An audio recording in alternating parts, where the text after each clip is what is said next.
Hey everybody, welcome to today's chat. I have an incredible founder who has an amazing story, who is based in Hong Kong, has built an incredible company that is actually global now, and he'll be telling us a little bit about his business. And the main topic we want to talk about today is transition, moving your mind and mindset to a different role within your own business, which is something I think a lot of people struggle with. I have myself struggled with this, moving from, let's say, the founder role to a marketing role, and accepting that maybe at the beginning of building a business you are a generalist. As a founder, we're often good generalists, we can cover a lot of ground, and becoming specialists and accepting that process. We'll debate this, and we'll be discussing this, and I would like to welcome Levine to the screen, to the stage is how we used to say it, I guess, and thank him for sharing his knowledge with us today, and maybe ask him to kick off by telling us a little bit about his business and himself and what he'd like to talk about today. So Levine, over to you. Sure. Just double checking you can hear me. We definitely can. It wouldn't be the Awesome. same. Any audio these days is not the same if you don't say, "Can you hear me?" Can you Okay, hear me? great. We can definitely Um, hear you. Please Hi, go ahead. Tell us all everyone. about it. First and foremost, thanks, Simon. Always a pleasure to be chatting with you. I learned so much from our conversations, and I've watched a lot of your episodes on the podcast, so a really, really strong believer of what you do. And happy to do a quick 30-second intro and jump into some topics of discussion. So I grew up in Hong Kong. I went to the US to start my career in finance. I used to work at a firm called Lazard, doing investment banking. It was a good start to my career, but I found that, we talk about purpose. The real purpose for me was leaving that job and going to Africa and building some schools.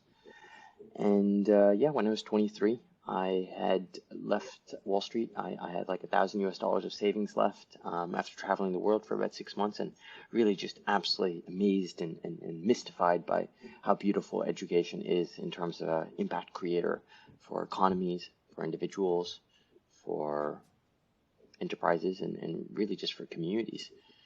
So over the last 4.5 years, I've been building Accelerate.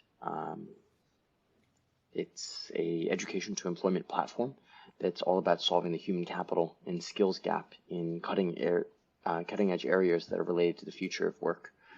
So we've upskilled and reskilled thousands of people, hopefully very soon in the millions.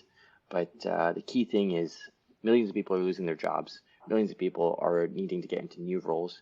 Millions of people need to learn new skills in areas like data privacy or growth hacking with TikTok, or software engineering, product management, design, UI, UX, metaverse, VR, AR. I mean, the list goes on.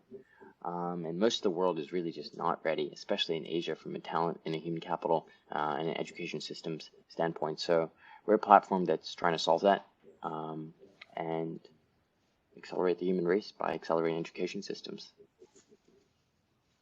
This is one of the many reasons, Levine, I love what you're doing. We're very aligned. I also almost have a sense of fear for the future because we're not prepared for the change that's coming. Everybody says, don't worry, new jobs will replace the old, which has been what's happened in history.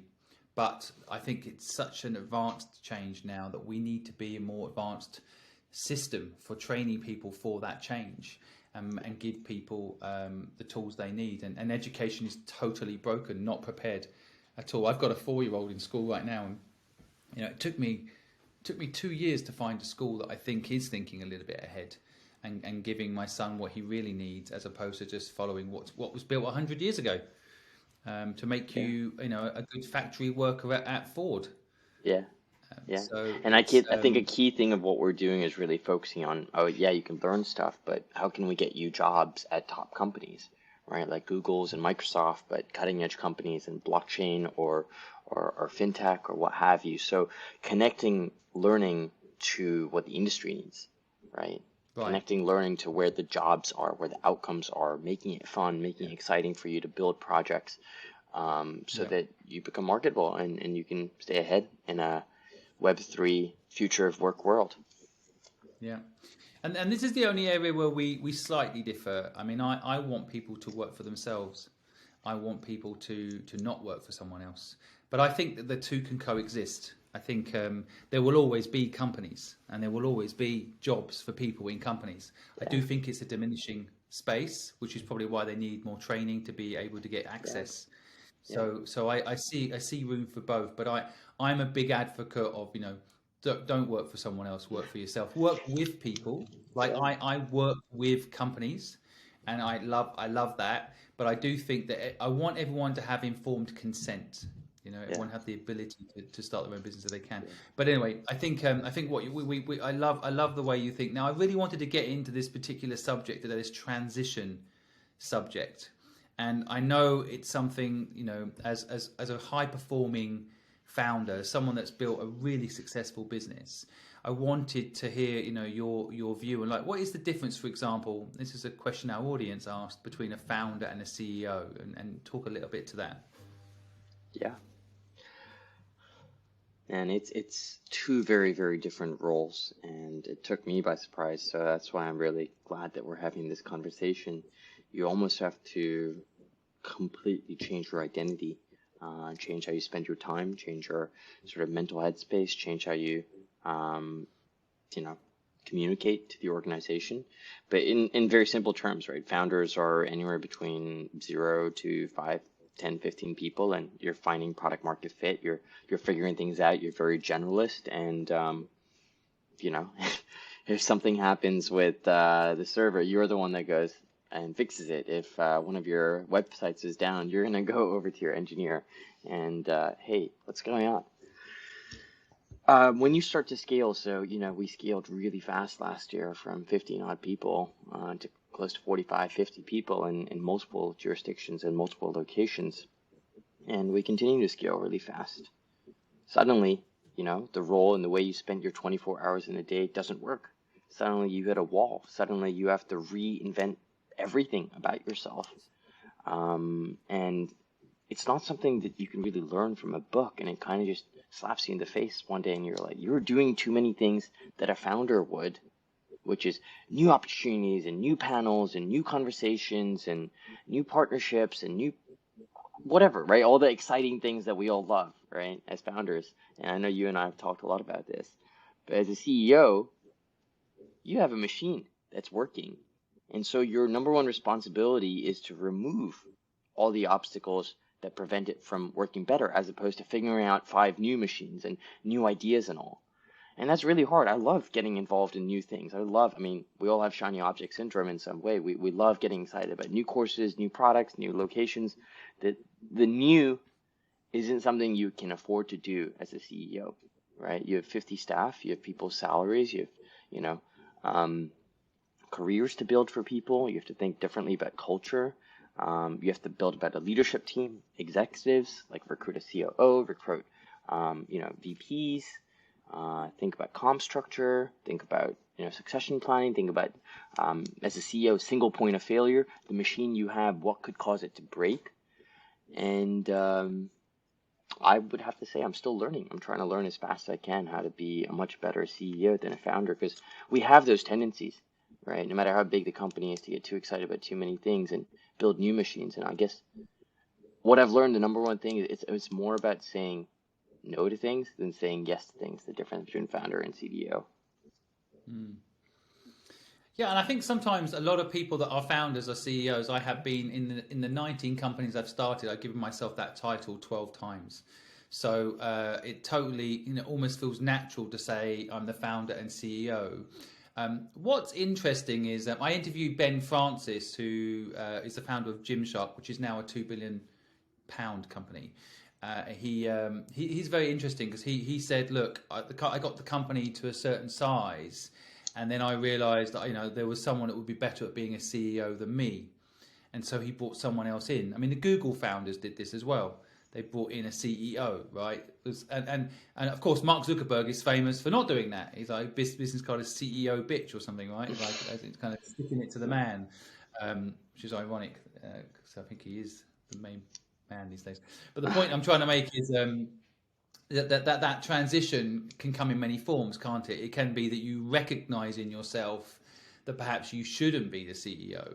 And it sounds cool at the beginning, but in reality, you don't have that skill set. What you're saying, which I think is really interesting, is you know your weaknesses and strengths. You're a brilliant founder. There's no I've known you for a long time and watched your journey. You are a brilliant founder, and now you're saying I'm learning to be a CEO. So that feels like a conscious decision, not to go and hire someone to be a CEO, but to become a good CEO. Is that a fair interpretation? Yeah. And why not hire a CEO? Why retrain? Isn't it really hard? Like I'm like that. I love starting new things. Like I'm looking at all sorts of web free technology at the Yeah. moment, thinking yes, yes, yes. Like I'm not saying no, no, no. Is it? Yeah. Is it? Are you literally having to change your DNA to do that? I think it's about identity transformation, and I do think at a certain point, accelerate when it's 5,000 people, um, maybe 2,000 people. Someone else will be better at running the company, but I find a lot of people run away from problems and challenges, and I found it really hard to start to evolve into a CEO. And actually, the harder it was in terms of mindset and shift, oh, I can't build another project right now. I can't launch another product right now. As much as I want to, the founder in me will just jump on it and fill my day with it. But the CEO in me is like, hey, what's KPIs like? What's OKRs like, right? What's going on this month? What are the obstacles, right? Day to day. And so I went for plan B, which is I still believe that I'd be, someone that can learn how to be a great CEO, but have the support and guidance of an experienced leadership team. My COO is an incredible guy, right? We've got chief product officer, heads of engineering. And so I built a really great leadership team that allowed me to free up time to do things that were really important, fundraising or international expansion or recruiting executives. And Jeff Bezos talks a lot about this, right? When you really make the transition from founder, you say yes to everything, to CEO, you want to be doing things that only you can do, right? So it's like an example of type one, reversible decisions, and type two that are irreversible. If you hire someone like a junior person, if it doesn't work out, well, 3-6 months later, well, that's what probations are for. If you take, $10 million of funding, that's something only the CEO can do. So you have to step up to the challenge and the problem and say, well, I'm going to own some of these very difficult things and learn to be very conscious of passing everything that someone else can do to someone else, like a leadership team, and focus only on things that you can do. It's a really good insight. I think it's actually really hard to know what to delegate and what not to delegate. And I think as a founder, if you built the company from scratch, again, I'm just thinking of my own weaknesses in this area, you end up thinking, oh, I'm the only one that can do that for a lot of things. And so, it could be, for example, sales. In my case, I'm the only one that can do that. I've got the relationship with the clients. And then it might like my key team. Oh, they want to negotiate salary or they want to catch up. I'm the only one who can do that. I hired them. And you can get trapped, can't you, by your own Limiting structure. beliefs. It's like a way Yeah. of thinking that's very wrong. Yeah, limiting beliefs alongside you've literally made it that way. You deliberately built the company so you're not replaceable, and then you can't scale, and you wonder why. Right? Self-sabotage, even. Oh, You don't know. even get me started. Yeah, you want to make yourself. I mean, everyone hears about how Steve Jobs got kicked out of Apple. You can't imagine it, can you? How can that? But in a way, that was possible because he did a good job building that company in a way. Right? He made it made it possible to get rid of him. Now, of course, they didn't understand what he actually brought to the table, hence he had to come back. But sometimes that's the danger, isn't it? If you become a CEO, it in fact quite often is a role a lot of people could do. You could be replaced. Something you think about? I want to be replaceable. It means I've done my job properly as a founder, right? Why do parents at a certain point they're okay for their kid to go to college and all they have to go live their lives without going too far down the baby analogy. No, but all jokes aside, I think what's really important is a very strong self-awareness, an internal compass, right? you have to be honest with yourself. Okay, yeah, it's really hard making the transition from founder to CEO. Do you even like the role? Do you even want it? Right? Are you being stubborn, or should you go recruit a real CEO? Do you think you can do what's best for the business, not for your ego, but being detached and being objective, trying to like put yourself outside of yourself and say, hey, this is how this guy is spending 24 hours of his day. This is good, right? This is a good allocation of time. I'm having fun. I enjoy building things. Great. We'll continue to be the CEO. And some people, they find it miserable, right? There's a lot of things that are increasingly burdensome. Increasing responsibility is not for all founders, right? It's a very different skill set, is what I'm gonna say. It's a very different role. It's a completely different skill set, and it's not for everyone to be able to make that leap. But I do think the ones that can make that leap will end up being like really, really great CEOs because they have the passion and they've seen both sides. And I think it is, Jeff Bezos is an example of someone who made founder to CEO. I do think it is possible, but you have to be honest with yourself. Do you want to do that? There's a lot of memes flying around at the moment about Jeff Bezos transitioning from Silicon Valley to Miami, and how he dresses slightly differently now. But anyway, that's kind of a meme thing. But I think I've got one more, I think, quite important question to ask you and talk about.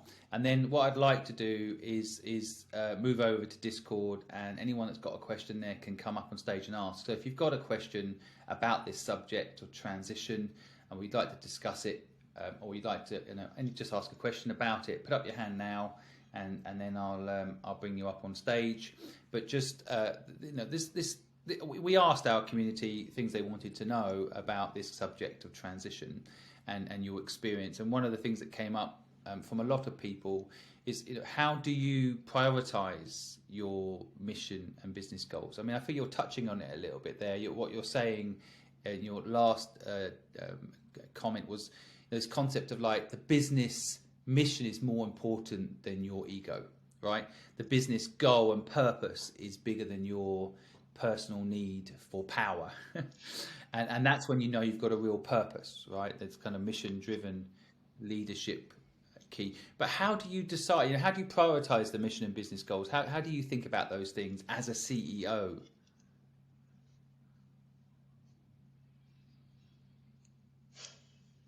Are you still here just thinking? Yeah, no, It's it's there's a a good, pause. So those it's a that good can't see you on question. the screen, It's a good you were question. doing one of those deep thinking moments. It's a good question. Um,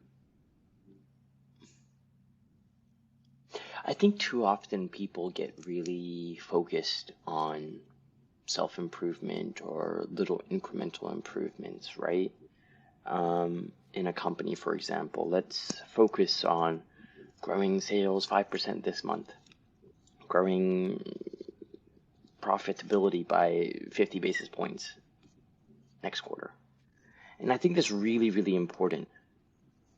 But I think as a well-established CEO, like what I would hope I start to really get good at is being able to dance between the polarities.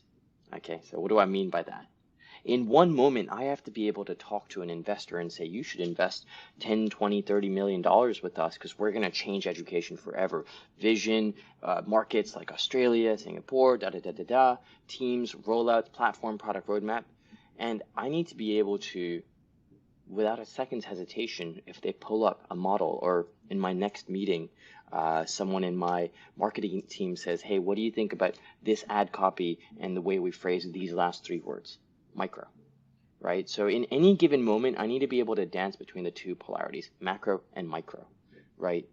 For the vision and mission, I need to be able to dance between profit. Well, we need to have a lot of profit to be able to afford raises and afford, good returns to our shareholders and profits for company junk parties, but also purpose, right? And if you're too purpose driven and you're thinking more and more about changing the world, impact, education, scholarships, well, you might not be able to make payroll or run out of time in securing funding. And I've been caught in this as well, right? As I was making the transition, I was so focused on certain things that I realized you had to step up and have a cash committee or be looking at working capital, right? Cash collection. And it's very different to a founder who's like, I just need to get the first sale. I just need to get the first sale. You got to build systems, tools, and processes even faster by separating yourself. So in that one moment, again, polarities, right? When you look at cash and financial planning, you don't have to do that as a founder. But as a CEO, you not only have to be able to look at the immediate what's needed right now, but also what will get you to your main goal. So I guess what I'm trying to say is a good CEO is able to prioritize his mission, but also prioritize the profitability. He's able to go macro with an investor and then 2 minutes later go micro on 3 keywords in a SEO analysis meeting. One last piece then, right, is being able to think very wide. Hey, what are the new industries, products, courses, locations, but also think really focused. How much cash will we need to launch in this location? How much cash will we need to acquire our first 1 million users?